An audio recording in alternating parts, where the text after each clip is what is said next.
In recent years, there is great interest in the U.S. and other parts of the world on the use of cover crops as part of their cropping systems.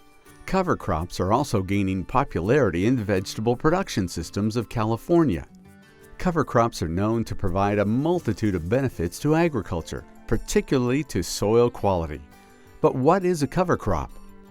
A cover crop, by definition, is a crop planted primarily to manage soil erosion, soil fertility, soil quality, water, weeds, pests, diseases, biodiversity, and wildlife in an agro-ecosystem.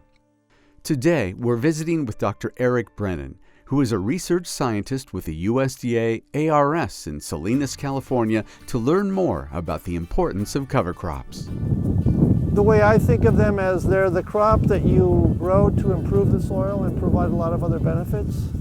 Things like reducing nitrate leaching into our groundwater, adding organic matter back to the soil, improving the infiltration of water, reducing soil erosion, changing various aspects of soil health, like some of the microbial community shifts can happen with cover crops. They can also help us to recycle nutrients that are left over from a previous crop into the next year's crop.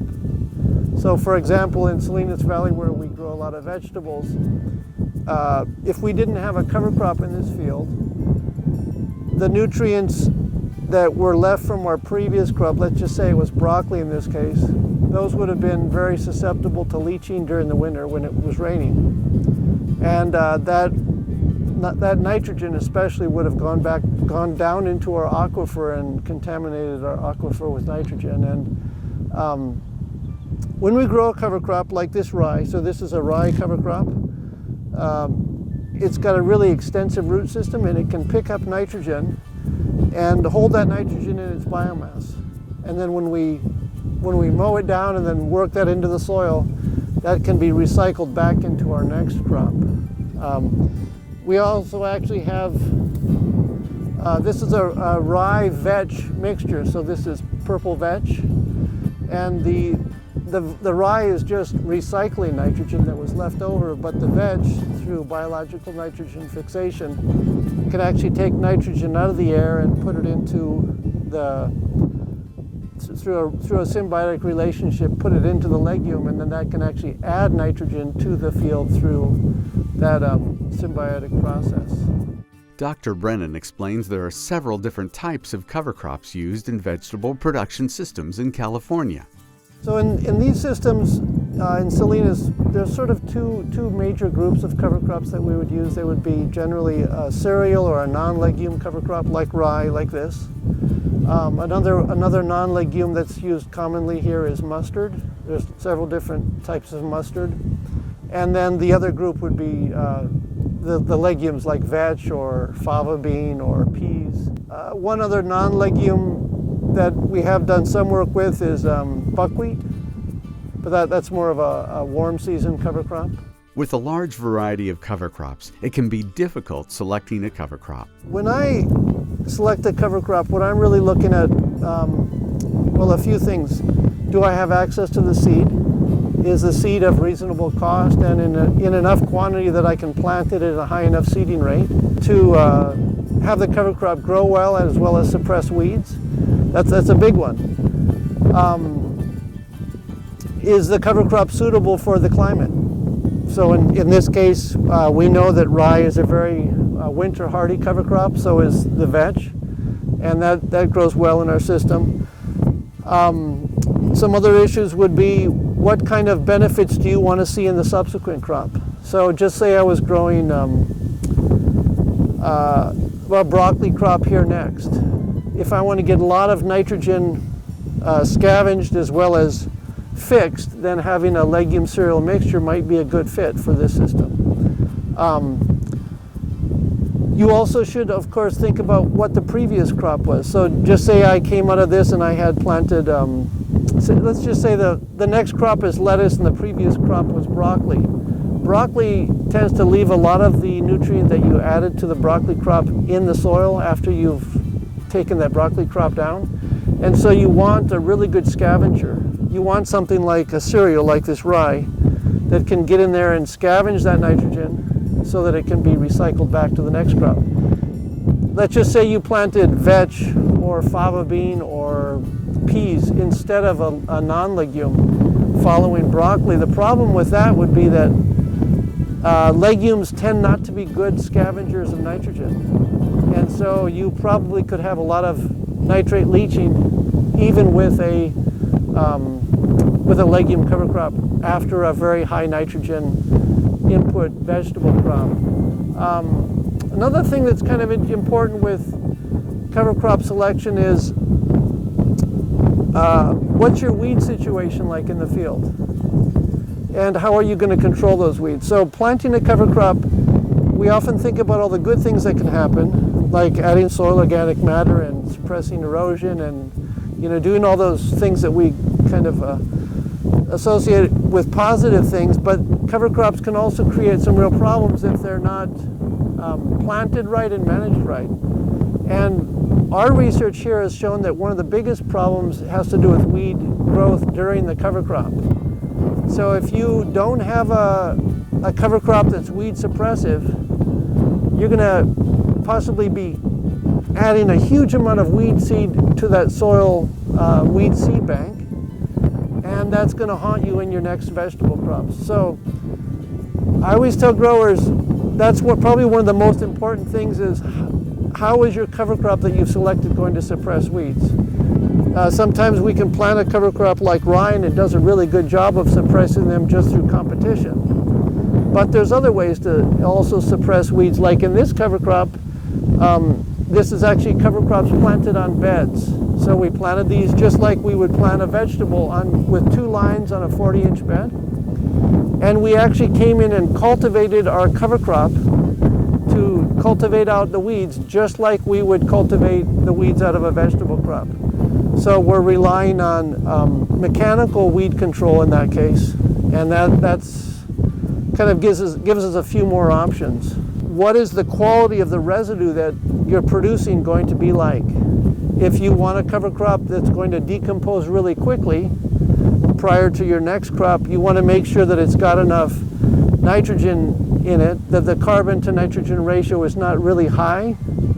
Because if the carbon to nitrogen ratio is really high, then the cover crop will decompose slowly, and that can create some problems with your next vegetable. So, that's why we tend to like mixtures. It keeps this carbon to nitrogen ratio somewhere down around, say, 20 or so, and that tends to decompose relatively well and not immobilize a lot of nitrogen before your next vegetable. Once the cover crop is selected, the next step is seeding. So the way that we seeded this cover crop was we actually used a modified vegetable seeder. That's kind of an unusual way to plant a cover crop, though. Normally, cover crops are not planted on beds like here, at least in the Salinas Valley. Normally they would be planted on a field without beds, and we'd use a grain drill. You use more seed with that, and it's also, you don't have as many options for managing weeds. Cover crops can also be seeded with a hand seeder in small plots. There are many important things to consider for cover crop management.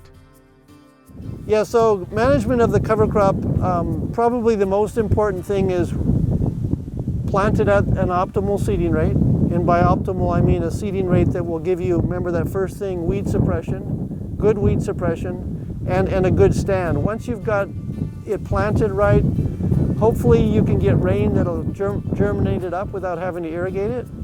There's a lot that goes into that decision. To have a successful cover crop, it is important to have a good stand to suppress the weeds. Termination is another vital practice with cover crops. So the way that we terminate the cover crops typically would be we'd come in with a flail mower, which, it's got these rotating bar or tube, which has got these very sharp knives on there. And those cut down the cover crop as low to the ground as possible, and also hopefully in small pieces.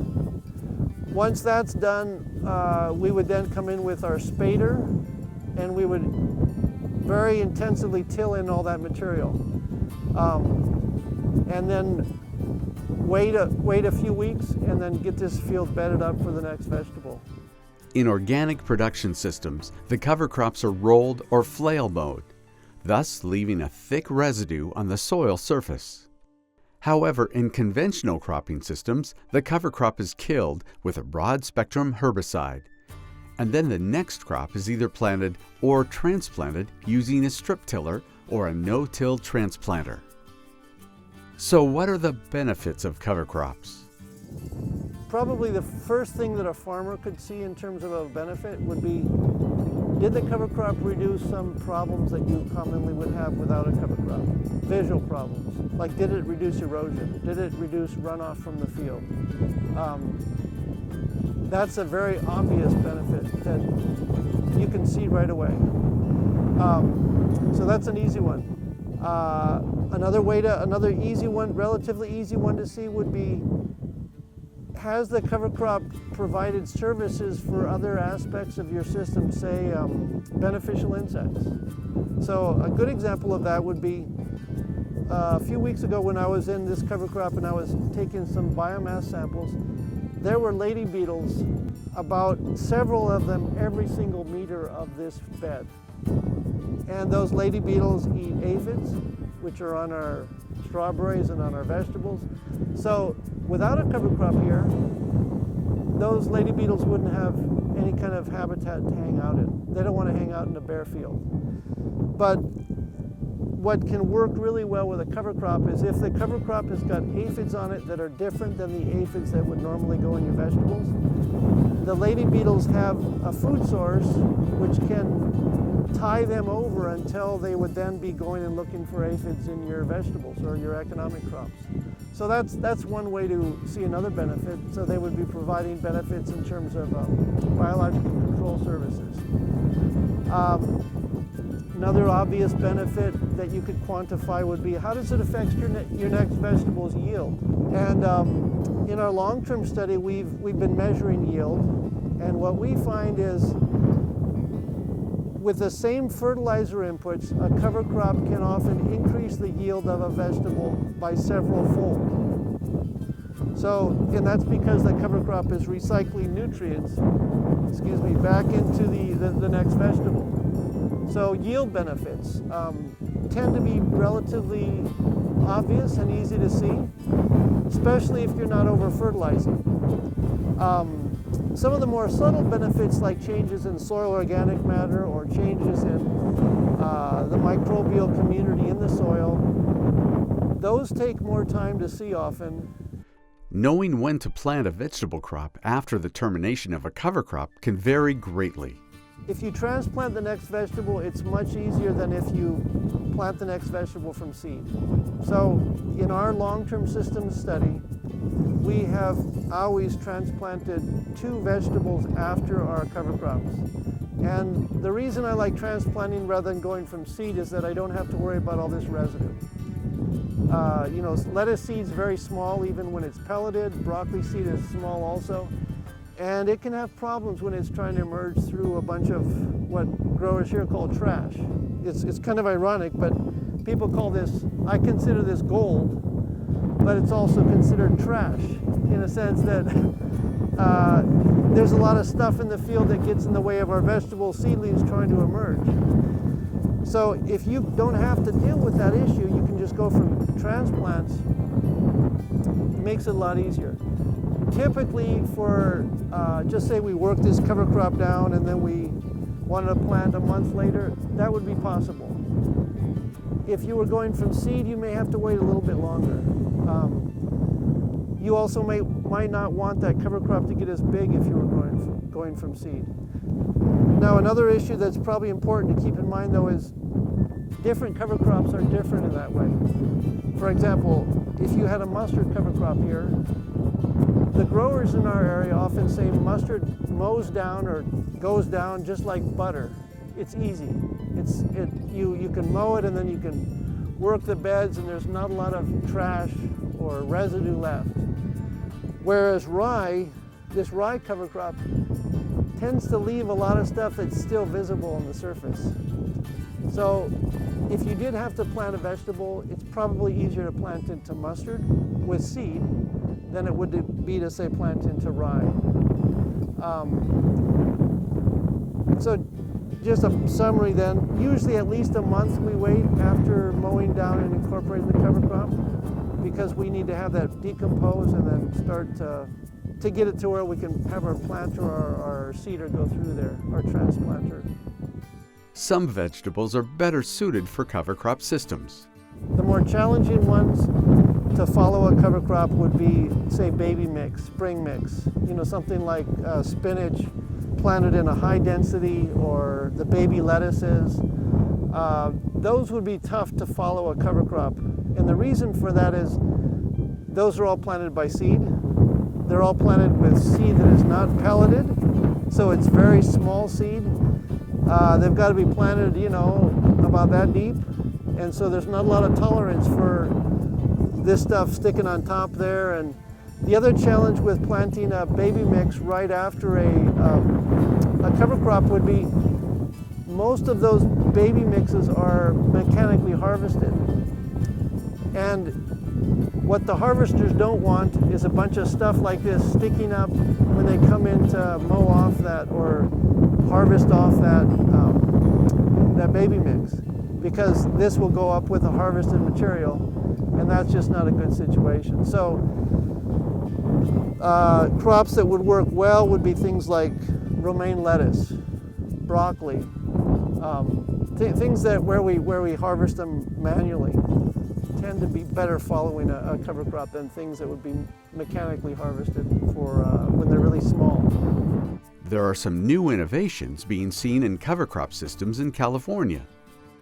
This here is a good example of one of them, planting cover crops on beds. Not a lot of this is done yet, but I think it's got a lot of potential, because we can plant the cover crop at a much lower seeding rate, so we can save seeding costs. We can mechanically cultivate the cover crop to take out weeds. Because the cover crop is on beds, we can also possibly mow it better. Another sort of innovative approach that we're working on here is planting cover crops in furrow bottoms of plastic mulch covered strawberry beds. And that's kind of a neat system, because that allows us to minimize runoff and soil erosion from those plastic mulch covered beds during winter rains. Like other systems, there are some major challenges in using cover crops in vegetable production systems. Probably one of the biggest disadvantages or challenges, I'll say, is it's a more complicated way to grow vegetables. It's a better way to grow them, I think. I think the data clearly shows that, but you've got to be a better grower. You've got to be able to manage things well. I wish I had brought with me my juggling balls, because what I would do is I'd take out those juggling balls, 3 balls, and I would juggle for you, and I'd say basically, when you're growing 2 vegetables a year, which is typical in the Salinas Valley, you've got 2 hands.